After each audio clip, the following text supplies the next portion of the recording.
morning, we have Peter Capaldi here, the doctor himself, or as people like to scream in the street, Doctor Who! Doctor Who! Doctor Who! Love that. Next time I see you in the street, you're getting that from me. You're Good. getting a heckle. Right, we've got to talk about Maisie Williams, because she's a really good friend of ours on the show. Yeah. And we get her on quite a lot, and we love having her on, and she loves Radio 1, and we love her. Yeah. It's a great relationship we've got going on. Now, she phoned in to tell us that she'd be starring in this series with you. We'd love it if she was in the series all the time. Yeah. Do you think that she'd be up for making a comeback? Would you have her back on? No. No. She's so unbearable. Yeah. But to have her, I can't work with her. Yeah. I mean, she makes me feel ancient. She's very dreary. She's no fun whatsoever. She never says anything funny. She's not light-hearted. And she just goes on about Game of Thrones all the time, which drives me crazy because I can't stand it.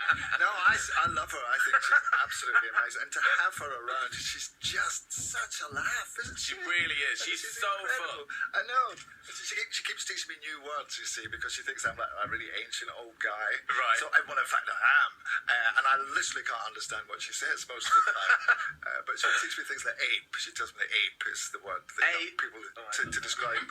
Excellent. Oh, ape. Ape. They say, oh, that's really ape. That's ape. That's ape. That's what she says. I've never even heard that. Have you, Fee? No, well, you're not down with the kids. I'm down with the kids. Yeah, Because I go back with her and say, hey, well, that's really mustard, meaning that's red hot.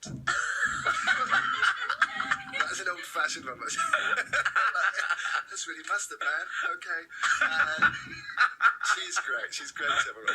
I love her. I would love her to be on Doctor Who all the time. She's in it more. Yeah. Than she says. And I'd love her to be on Doctor Who all the time, and also on the Radio and Breakfast Show all the time. Yeah, but she's very busy. She's very busy. She's very, out very there busy. forging her career. She's doing proper films. She's going to do well, her, I think. She's great. The worst thing is I've got to get her to shut up about Game of Thrones. Does she really talk about it all the time? No, because she knows I love it. Right. So she wants to spoil it for me. Oh, she wow, wants to tell me what's going to happen. That's horrible. She is quite horrible. That's so mean. Yeah.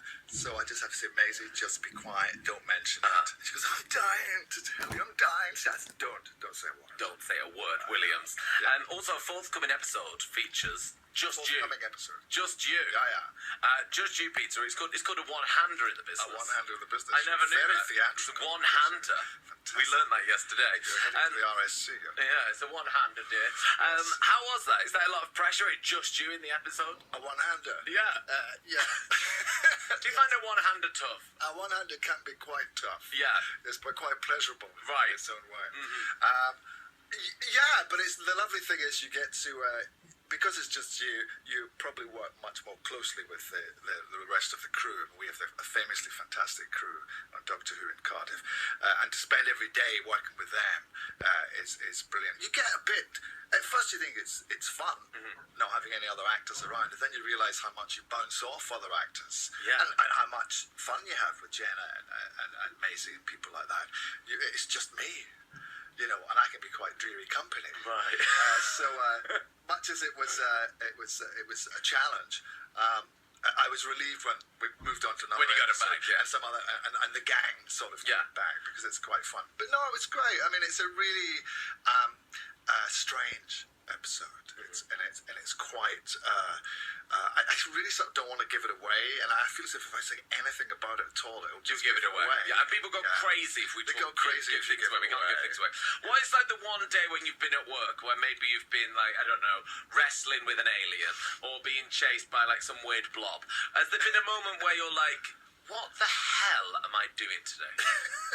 Well, there was one moment where, I mean, one of the great things about Doctor Who is it's always, you know, the show looks very handsome and all of that. They put a lot of money into it, but sometimes its ambition kind of overreaches its grasp. Sometimes it doesn't quite have enough money. In fact, I quite like the bits when you can see the cracks and the set holding it together.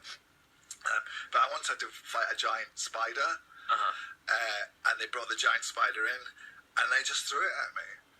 And I said, well, isn't there a guy who works it? Isn't it connected up with wires? Isn't there sort of legs that move? They said, no.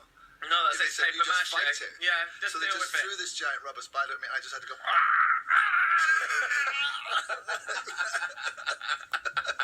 Great acting, that, Peter.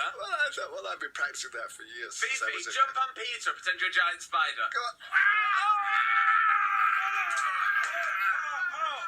amazing. That's what we Beautiful do. scenes. I get paid for that. Right, we have so many questions for you, so we're going to play a song, and I'm going to get the best questions. Okay. Because everyone wants to speak to you, Peter. So we'll put those questions from the public to you after Florence. All right.